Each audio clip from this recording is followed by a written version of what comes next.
Iraq के इलाके Baghdad में रेगिस्तान के बीचों बीच एक कच्ची मिट्टी से बने घर में एक 95 साल का साधु अकेला रहा करता था। आज भी साधु सोया हुआ था। रात का समय था और रात बेहद गहरी हो चुकी थी। तभी दरवाजे पर दस्तक हुई। साधु की आंख खुल गई। उसने अपने आप से कहा, इस वक्त मेरे घर पर कौन हो सकता है, और यहां इस वीराने में तो आज तक कोई भी नहीं आया। लेकिन फिर दरवाजा जोर जोर से बजने लगा। साधु अपने बिस्तर से उठा और जैसे ही उसने दरवाजा खोला, बाहर का मंजर देखकर दंग रह गया। वहां दो जवान खूबसूरत लड़कियां खड़ी थीं। जैसे ही साधु ने उन लड़कियों को देखा, उसे उनमें अजीब सी कशिश महसूस हुई। वो बस उन्हें देखता ही रह गया और अपनी निगाहें उन पर से हटा नहीं पाया। साधु ने उनकी तरफ देखते हुए पूछा, आप लोग कौन हैं और इस वक्त इस वीराने में यहाँ क्या कर रही हो? लड़कियों ने जवाब दिया, हम रास्ता भटक गई हैं। हम बस राह की तरफ जा रही थीं, लेकिन रास्ता खो बैठी। हमें अपने घर में एक रात बिताने दो, सुबह होते ही हम रवाना हो जाएंगे। साधु उन्हें देखकर जैसे मदहोश सा हो गया था। वो बोला, अंदर आ जाओ। लड़कियां घर के अंदर दाखिल हुईं। साधु ने उन्हें घर का एक कोना दिखाया और कहा, यहां सो जाओ। दोनों लड़कियां वहां पर लेट गईं और सो गईं। जब रात का आखिरी पहर हुआ तो उनमें से एक लड़की को महसूस हुआ कि कोई उसके पास खड़ा है। जैसे ही उसने अपनी आंखें हल्के से खोली तो देखा साधु उसके पास गए और उसे अजीब सी नजरों से देख रहा है। लड़की एक झटके में उठ बैठी, बोली, क्या हुआ? तुम यहां क्या कर रहे हो? साधु ने कहा, कुछ नहीं, तुम्हें ठंड लग रही होगी तो मैं चादर देने आया था। लड़की ने चादर ली और गुस्से में उसे ओढ़कर फिर से लेट गई। लड़की के सोने के बाद भी साधु वहीं खड़ा रहा और दोनों को अजीब सी चाहत भरी नजरों से देखता रहा। सुबह हुई। लड़कियां जब शुक्रिया अदा करके घर से निकलने लगीं तो साधु ने कहा, कहां जाओगी? तुम जवान लड़कियां हो और बसरा तो यहां से बहुत दूर है। आज की रात और रुक जाओ, फिर मैं तुम्हारे जाने का कोई इंतजाम कर दूंगा। लड़कियों ने कहा, नहीं, हमें जाना है। तब साधु उनके पास आया, बहुत करीब, और एक लड़की का हाथ पकड़ते हुए बोला, आज की रात रुक जाओ, बस एक रात की बात है। लड़की ने गुस्से से हाथ छुड़ाया और कहा, क्या मतलब? साधु ने कहा, फिर मैं तुम्हारे जाने का कोई इंतजाम करवा दूंगा। वो अब भी उन्हें अजीब सी नजरों से देख रहा था, जैसे उसके मन में कोई चाल चल रही हो। लड़कियां उस साधु की बातों में आ गईं और रुकने के लिए तैयार हो गईं। सारा दिन साधु उनसे नरमी और मोहब्बत से बातें करता रहा और उन्हें उसी तरह देखता रहा जैसे वो उनके पास आना चाहता हो। रात हो चुकी थी। दोनों लड़कियां कोने में अपने बिस्तर पर जाकर लेट गईं। साधु भी अपने बिस्तर पर लेट गया। रात के आखिरी पहर जब सन्नाटा गहराता जा रहा था, साधु चुपके से अपने बिस्तर से उठा और धीमे धीमे कदमों से लड़कियों की तरफ बढ़ा। वो काफी देर तक उन दोनों को देखता रहा। फिर उनमें से एक लड़की, जो बेहद खूबसूरत थी, उसके पास जाकर बैठ गया। साधु ने नरमी से उसके माथे पर हाथ फेरना शुरू कर दिया। अचानक लड़की की आंख खुली और वो हड़बड़ाकर उठ बैठी। क्या हुआ? तुम यहां क्या कर रहे हो? उसने तैश में पूछा। साधु उसकी आंखों में देखता रहा जैसे किसी ख्वाब में हो। फिर बोला, मैं तकिया देने आया था। तुम बिना सिरहाने के लेटी हो, तुम्हारी गर्दन में दर्द हो जाएगा। ये लो तकिया। लड़की ने तकिया लिया और नाराजगी से मुंह फेर लिया। बोली, जाओ यहां से। साधु अपने बिस्तर पर जाकर फिर लेट गया। रात को वो अपने आप से बातें करने लगा। सुबह ये लड़कियां चली जाएंगी। आज मेरा आखिरी मौका था, लेकिन वो भी चला गया। फिर उसने खुद से कहा, नहीं, मैं उन्हें ऐसे। इन्हीं सोचों में डूबा हुआ साधु भी आखिरकार सो गया। सुबह हुई। लड़कियां उठीं और साधु के पास आईं। उन्होंने कहा, अगर हमारे जाने का बंदोबस्त हो गया हो तो हमें रवाना कर दो। बताओ क्या इंतजाम किया है? साधु उन्हें कुछ पल एक चाहत भरी नजर से देखता रहा। फिर धीरे से बोला, नहीं, तुम आज यहां से नहीं जा सकती। साधु की ये बात सुनकर दोनों लड़कियां हैरानी से एक दूसरे को देखने लगीं। फिर उन्होंने पूछा, क्यों? हम क्यों नहीं जा सकती आज? साधु ने कहा, तुम्हें एक रात और रुकना होगा। लड़कियों ने हैरत से उसकी तरफ देखा और कहा, क्यों? क्या बात है? सब खैरियत तो है, हम क्यों रुके? साधु ने नर्म आवाज में कहा, अभी तुम्हारे जाने का कोई इंतजाम नहीं हो पाया है। उम्मीद है कल एक काफिला यहां से होकर बसराह की तरफ जाएगा। जब लड़कियों ने काफिला सुना तो उन्हें थोड़ा इत्मीनान हुआ। चलो कल काफिले के साथ निकल जाएंगे, आज की रात और यहां रुक जाते हैं, उन्होंने एक दूसरे को देखकर कहा। साधु ये सुनकर दिल ही दिल में बेहद खुश हुआ। एक रात और मिल गई। उसने अपने आप से कहा। पूरे दिन साधु उन्हें दूर से बैठा देखता रहा। उसकी निगाहें अब और भी गहरी हो चुकी थीं। रात फिर से ढलने लगी। लड़कियां अपने बिस्तर पर जाकर लेट गईं। साधु भी अपने बिस्तर पर लेट गया। मगर अब उसका दिल बेकरार था। साधु अपने बिस्तर पर लेटा रहा, मगर उसकी आंखें छत को नहीं बल्कि कमरे के कोने में सोई हुई दोनों लड़कियों को घूर रही थीं। उसकी सांसें तेज थीं और दिल में एक अजीब सी हलचल उठ रही थी। धीरे धीरे वो बिस्तर से उठा, चुपके से उनके पास गया और उन्हें ऊपर से नीचे तक गौर से देखने लगा। पहले वो एक लड़की के पास बैठा और उसके बालों को नरमी से सहलाने लगा। अचानक लड़की थोड़ी सी हिली। साधु को लगा कहीं वो जाग न जाए। वो डर के मारे वहां से उठकर दूसरी लड़की के पास चला गया। अब उसने दूसरी लड़की का हाथ अपने हाथों में ले लिया और उसके चेहरे को देर तक देखता रहा। उसकी आंखों में अब सिर्फ तमन्ना नहीं, कोई पुरानी प्यास उतर आई थी। तभी अचानक दूसरी लड़की की आंख खुल गई और वो चीख पड़ी, मगर साधु ने झट से अपना हाथ उसके मुंह पर रख दिया ताकि आवाज बाहर न निकले। फिर वो हड़बड़ाता हुआ वापस अपने बिस्तर पर चला गया और ऐसे लेट गया जैसे कुछ हुआ ही न हो। लड़की सारी रात उसी सोच में डूबी रही। ये साधु मेरे पास क्यों आया था? ये क्या करने की कोशिश कर रहा था? उसके इरादे ठीक नहीं लगते। वो डर के मारे कांपती रही और सोचते सचते आखिरकार उसे नींद आ गई। सुबह हुई, लड़कियां उठीं और साधु के पास आईं। काफिला आ गया है क्या? अब हमें इजाजत दो, उन्होंने कहा। साधु कुछ देर उनकी आंखों में देखता रहा, फिर बोला, लेकिन काफिला तो अभी तक नहीं आया।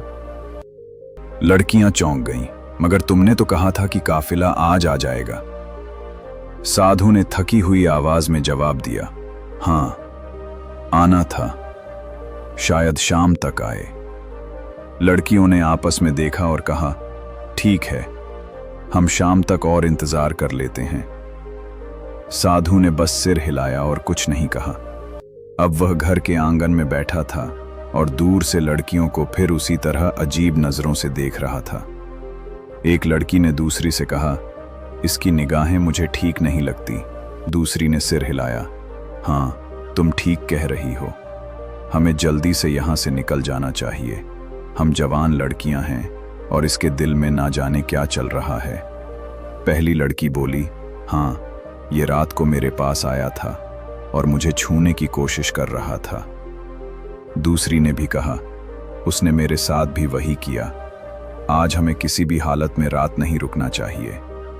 शाम को काफिला आए या ना आए, हमें निकल जाना है। साधु अब भी दूर से उन्हें देख रहा था, बिल्कुल वैसे ही जैसे कोई शिकारी अपने शिकार पर नजर रखता है। शाम हो चुकी थी।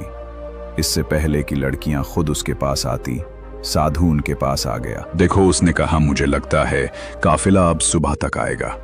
मैंने सोचा तुम्हें खुद ही बता दूं।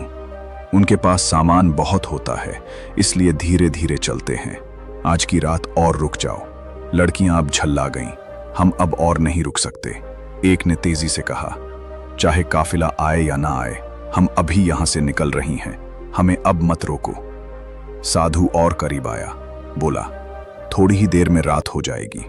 तुम जवान लड़कियां हो, इस रेगिस्तान में रात को कहां जाओगी? यहां जानवर भी घूमते हैं, अगर कोई नुकसान पहुंचा तो। उसके लहजे में फिक्र कम और चाल ज्यादा थी। लड़कियों को अब पूरा यकीन हो गया, ये सब कोई नई चाल है। मगर उन्होंने एक दूसरे को देखकर कहा, हमारे पास और कोई चारा नहीं, एक रात की तो बात है, रुक जाते हैं। उन्होंने सख्ती से साधु से कहा, ठीक है, मगर ये आखिरी रात है, कल सुबह चाहे काफिला आए या नहीं, हम निकल जाएंगे। साधु ने मुस्कुराते हुए कहा, ठीक है, लेकिन उसके चेहरे की मुस्कान में अब कुछ और ही छिपा हुआ था। रात हो चुकी थी। लड़कियां जो अब पूरी तरह साधु की हर हरकत पर नजर रखे हुए थीं, एक कोने में लेटी रहीं, मगर उनकी आंखें खुली थीं। वो डर और शक में डूबी हुई थीं। एक दूसरे से धीमी आवाज में बात कर रही थीं। उम्मीद है आज की रात जल्दी बीत जाए, एक ने कहा। हाँ, बस आंखें बंद करके ऐसे लेटे रहो जैसे हम सो चुकी हैं, दूसरी ने जवाब दिया। साधु अपने बिस्तर पर लेटा था, मगर उसकी एक आंख खुली हुई थी। वो लड़कियों की ओर बार बार नजरें दौड़ा था, ये देखने के लिए कि क्या वो सच में सो चुकी हैं। जब उसने देखा कि लड़कियां अब हिलडुल नहीं रही हैं, उसने आंखें बंद कर ली, लेकिन उसका दिल अभी भी करवटें ले रहा था। थोड़ी देर बाद जब उसे यकीन हो गया कि लड़कियां सो चुकी हैं, वो धीरे से अपने बिस्तर से उठा और उनकी ओर चल पड़ा। वो काफी देर तक चुपचाप उनके पास खड़ा रहा, जैसे उनके हाव भाव पड़ रहा हो। फिर वह उनमें से एक लड़की के पैरों के पास बैठ गया और धीरे धीरे उसके पैरों को सहलाने लगा। तभी लड़की की आंख थोड़ी सी खुल गई। साधु को एहसास हुआ तो वो फौरन पीछे हट गया। अब वो दूसरी लड़की के पास गया और उसके पास बैठकर उसके माथे को सहलाने लगा। अचानक लड़की की आंख खुल गई। उसने घबराकर करवट ली और मुंह नीचे कर लिया। कुछ बोली नहीं, मगर उसके जिस्म की हरकत ने बता दिया कि वो जाग चुकी थी। साधु चुपचाप उठकर अपने बिस्तर पर जाकर फिर से लेट गया। उसकी धड़कनों में एक अजीब सी घबराहट थी, मगर चेहरे पर कोई पशेमानी नहीं थी। सुबह हो चुकी थी। लड़कियां उठी और सीधा साधु के पास गईं। हाँ, आया क्या तुम्हारा काफिला, या अब कोई नया बहाना है? उन्होंने तीखे लहजे में पूछा। साधु कुछ देर खामोश रहा, फिर बोला, काफिला तो नहीं आया। लड़कियां अब झल्ला चुकी थी। हमें तो पहले ही पता था कि कोई काफिला नहीं आने वाला। तुम हमें किसी और मकसद के लिए यहां रोक रहे हो। हमें सब समझ आ चुका है। अब हम एक पल भी यहां नहीं रुक सकते। उनमें से एक लड़की ने दूसरी का हाथ पकड़ा और कहा, चलो यहां से चलते हैं। जैसे ही वो झोपड़ी से बाहर निकलने लगी, साधु अचानक उनके सामने आकर खड़ा हो गया और उनका रास्ता रोकते हुए बोला, तुम यहां से नहीं जा सकती। लड़कियों ने कहा, रास्ते से हट जाओ, वरना हम जोर से चिल्लाएंगे। साधु ने धीरे से कहा, तुम्हारी आवाज यहां सुनने वाला कोई नहीं है। तुम क्या चाहते हो? हमें क्यों रोक रहे हो? तुम हमारे बाप की उम्र के हो। कोई तो शर्म करो, कोई तो लिहाज करो, एक लड़की ने कहा। साधु ने गंभीर आवाज में कहा, जैसा तुम्हें दिख रहा है वैसा नहीं है। तुम जिस शख्स की तलाश में बसरा जा रही हो, क्या पता वो यहीं कहीं हो। हमें यहां एक पल भी नहीं रुकना। उन्होंने गुस्से से कहा, और तुम्हें यह कैसे मालूम कि हम बसराह में किसी को ढूंढने जा रही हैं? उन्होंने सवाल किया।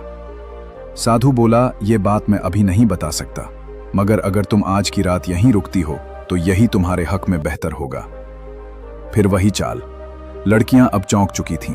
एक बूढ़े आदमी को क्या हो गया है, क्यों बार बार हमें रोक रहा है? वो सोचने लगी। मैंने कहा ना, बस एक रात और रुक जाओ। कल सुबह तुम्हारे सारे सवालों का जवाब मिल जाएगा और शायद तुम्हें बसरा जाने की भी जरूरत न रहे। साधु ने बात खत्म की। लड़कियां अब उलझन में थीं। वो आपस में हैरानगी से एक दूसरे को देखने लगी। ये कैसे जानता है कि हम किसे ढूंढ रही हैं और क्या हमारा कोई मसला है? उनके जहन में सवालों का तूफान था, मगर अब उन्हें साधु पर बिल्कुल भी एतबार नहीं रहा। उन्होंने साधु को धक्का दिया और झोपड़ी से बाहर निकल गईं। साधु उनके पीछे पीछे भागा और पीछे से आवाज दी, रुको, सब कुछ बर्बाद हो जाएगा अगर तुम चली गईं तो। काफी दूर तक जाने के बाद लड़कियां थक कर एक जगह बैठ गईं। उनका दम फूल रहा था, मगर उनके दिलों में अब भी डर और बेचैनी बनी हुई थी। अचानक पीछे से साधु हाफता हुआ उनके करीब आ गया। उसकी सांसें तेज थीं, लेकिन लहजा अब भी वही रहस्यमय। उसकी, मैं आखिरी बार तुमसे कह रहा हूं, उसने धीमे लेकिन यकीन भरे लहजे में कहा, आज रात मत जाओ। अगर आज की रात मेरे साथ इस घर में रुक गई तो शायद तुम्हें बसरा जाने की जरूरत नहीं पड़ेगी। लड़कियों ने थके हुए लेकिन सख्त अंदाज में पूछा, अगर कोई बात है तो साफ साफ क्यों नहीं बताते? साधु ने गहरी सांस ली और कहा, वो बात मैं अभी नहीं बता सकता। अगर मैंने अभी कह दी तो सब कुछ बर्बाद हो जाएगा, मगर मैं सिर्फ इतना बता सकता हूँ कि तुम दोनों अपने शौहर को तलाश करने निकली हो। लड़कियां ये सुनकर सन्न रह गईं। उनकी सांसें जैसे एक पल के लिए थम गईं। हाँ, हम अपने शौहर को ढूंढ रही हैं। वो काफी समय से लापता है। हमने कई इलाकों में ढूंढ लिया, अब बसराह की तरफ जा रही हैं। लेकिन तुम्हें ये सब कैसे मालूम? उनमें से एक ने चौंक कर पूछा। साधु ने बेहद संजीदगी से जवाब दिया, मुझे सब मालूम है, मगर तुम्हें मेरे साथ एक रात गुजारनी होगी, तभी मैं तुम्हारे सारे सवालों का जवाब दे सकूंगा। लड़कियां इस अजीब शर्त को सुनकर घबरा गईं। उन्होंने एक दूसरे की तरफ देखा। डर, शक और उलझन उनकी आंखों में साफ नजर आ रही थी। ये फिर कोई नई चाल है क्या? अब ये रात में हमारे साथ क्या करने वाला है? वो मन ही मन सोचने लगी। साधु अब भी वहीं खड़ा, बेहद गंभीर और ठहराव से भरा हुआ उन्हें देख रहा था। कुछ देर सोच विचार के बाद उनमें से एक लड़की बोली, ठीक है, चलो एक रात और वहीं रुक जाते हैं। दूसरी ने हामी भरी, हाँ, मगर ये आखिरी रात होगी। इसके बाद अगर कोई बात हुई तो हम और कुछ नहीं सुनेंगे। ये सुनकर साधु का चेहरा जैसे खुशी से खिल उठा। उसकी आंखों में अब चमक थी, जैसे कोई मंजिल करीब आ रही हो। ठीक है, उसने कहा। लड़कियां और साधु अब वापस घर की तरफ चल पड़े। लड़की आगे आगे चल रही थी और साधु उनके पीछे। उसकी चाल में अब उतावलापन नहीं था, बल्कि ठहराव था, मगर उसकी निगाहों में अब भी वही पुरानी हलचल थी। वो मन ही मन सोच रहा था, आज की रात कितनी मुश्किल से आई है और इस रात को मैं यूं ही नहीं जाने दूंगा। रात हो गई। लड़कियां जो अब बेहद सतर्क हो चुकी थी, अपने बिस्तर पर लेटी रहीं, लेकिन आंखें खुली थीं। वो जाग रही थी, आपस में धीमी आवाज में बात कर रही थी और हर आहट पर चौकस थी।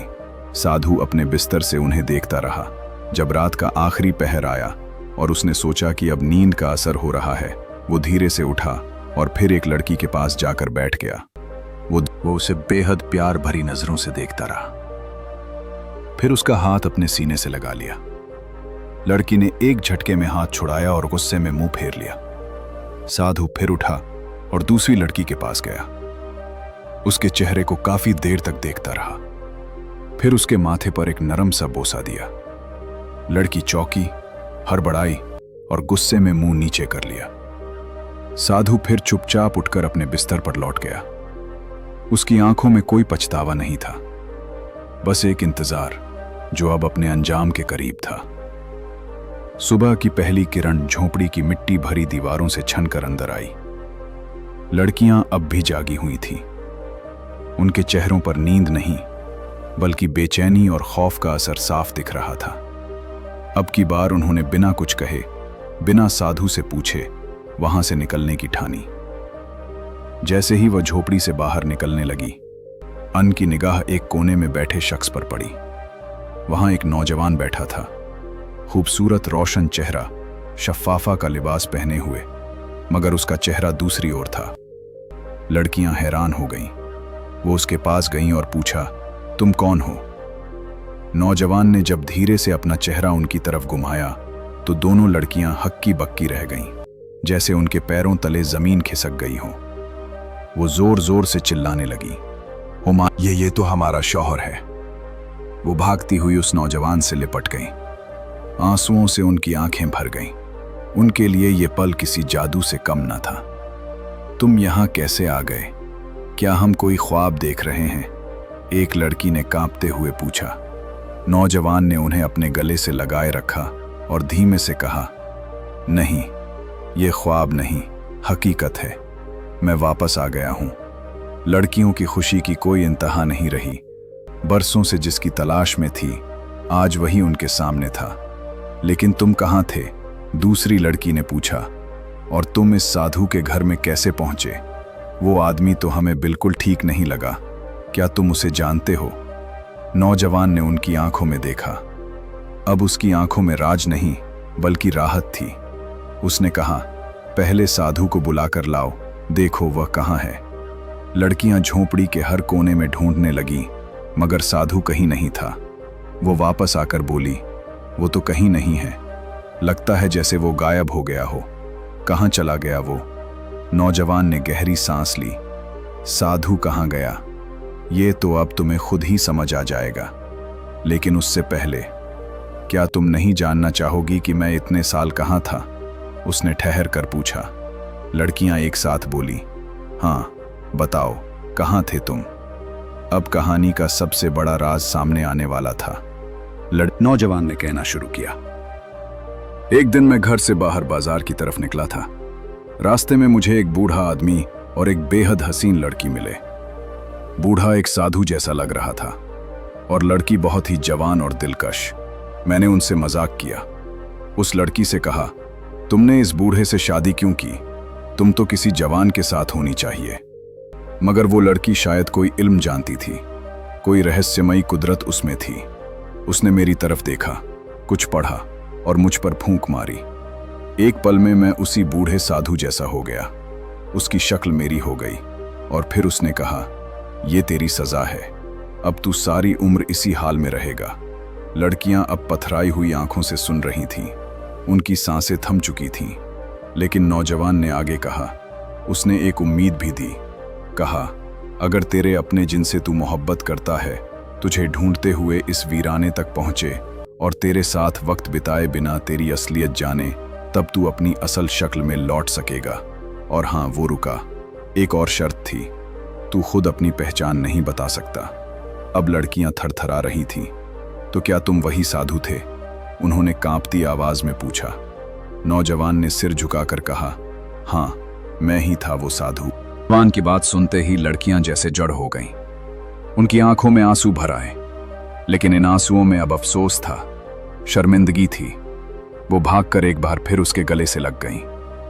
हमें माफ कर दो, हम तुम्हें पहचान ही नहीं सके। नौजवान ने उनके सिर पर हाथ फेरते हुए कहा, इसमें तुम्हारा कोई कसूर नहीं। तुम जानती ही नहीं थी कि मैं तुम्हारा शौहर हूं। तुम्हारा दिल सच्चा था, नियत पाक, और उसी सच्चाई ने मेरी सजा को तोड़ दिया। अब तीनों ने फिर से एक नई जिंदगी शुरू की, मगर इस बार उनके दरमियान कोई राज नहीं था, कोई फासला नहीं था। अब सिर्फ भरोसा था, वफा थी और एक ऐसा रिश्ता जो सजा से भी गुजरकर और भी मजबूत बन चुका था। सबक मोहब्बत अगर सच्ची हो तो वो हर आजमाइश, हर वक्त और हर फासले को पार करके वापस लौट आती है। अगर मोहब्बत में घमंड आ जाए तो वो सजा बन जाती है, लेकिन सब्र, वफा और खुलूस के साथ वही मोहब्बत एक दिन इनाम बन जाती है। इंसान की बाहरी सूरत कुछ भी हो, असली पहचान उसके दिल की सच्चाई और नीयत की पाकीज़गी से होती। दोस्तों, ये स्टोरी अगर आप सबको अच्छी लगी हो तो ऐसे ही और स्टोरी पाने के लिए चैनल को लाइक, सब्सक्राइब करना ना भूलें।